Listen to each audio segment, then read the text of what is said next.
आज हम बात करने वाले हैं चीन की एक बहुत ही छोटी लेकिन सच कहूं तो रोंगटे खड़े कर देने वाली कहानी की।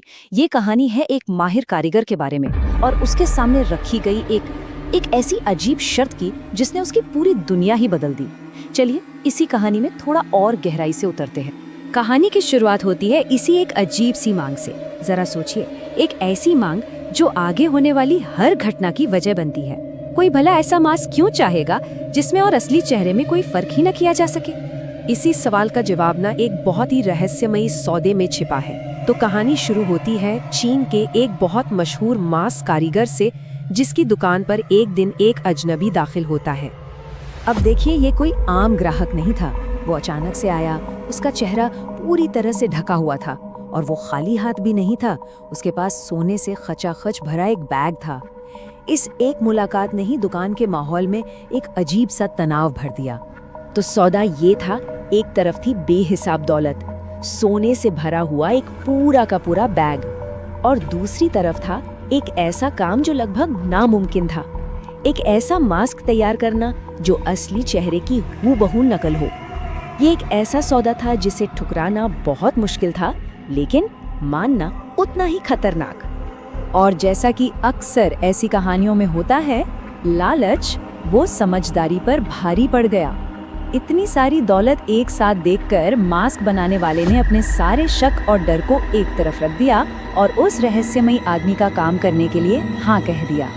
और उस अजनबी ने ये नामुमकिन सा काम पूरा करने के लिए वक्त कितना दिया? सिर्फ 7 दिन। जी हाँ, सिर्फ 7 दिन।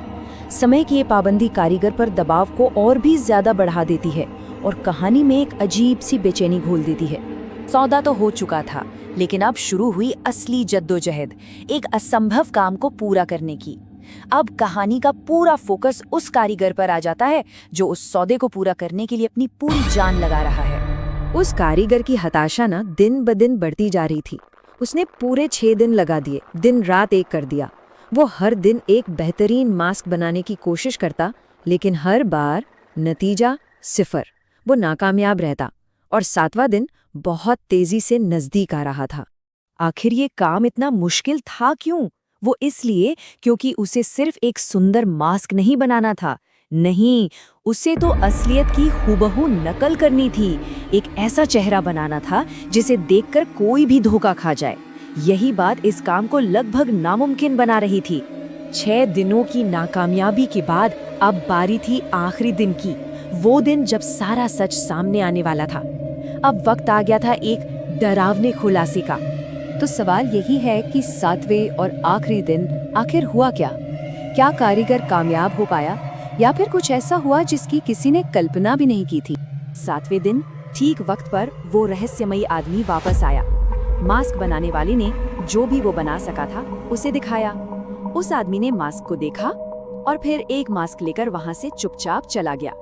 पहली नजर में तो सब कुछ सामान्य लगता है ना? लेकिन यहीं पर कहानी का असली मोड़ आता है। वो रहस्यमयी आदमी एक मास्क लेकर तो गया, लेकिन वो मास्क वो नहीं था जिसे कारीगर ने अपनी 6 दिनों की जी तोड़ मेहनत से बनाया था। एक पल के लिए इस बात की गहराई को समझिए। और यहीं पर कहानी का सबसे खौफनाक सवाल उठता है। अगर उस ग्राहक ने कारीगर का बनाया हुआ मास्क नहीं लिया, तो फिर उसने कौन सा मास्क लिया? वो अपने साथ आखिर क्या ले गया? और ये कहानी बस इसी एक सवाल पर खत्म हो जाती है। तो फिर असली मास्क कौन सा था? क्या वो रहस्यमयी आदमी असल में एक चेहरा चुराने आया था? यही वो सवाल है जो इस छोटी सी कहानी को इतना यादगार और इतना डरावना बना देते हैं।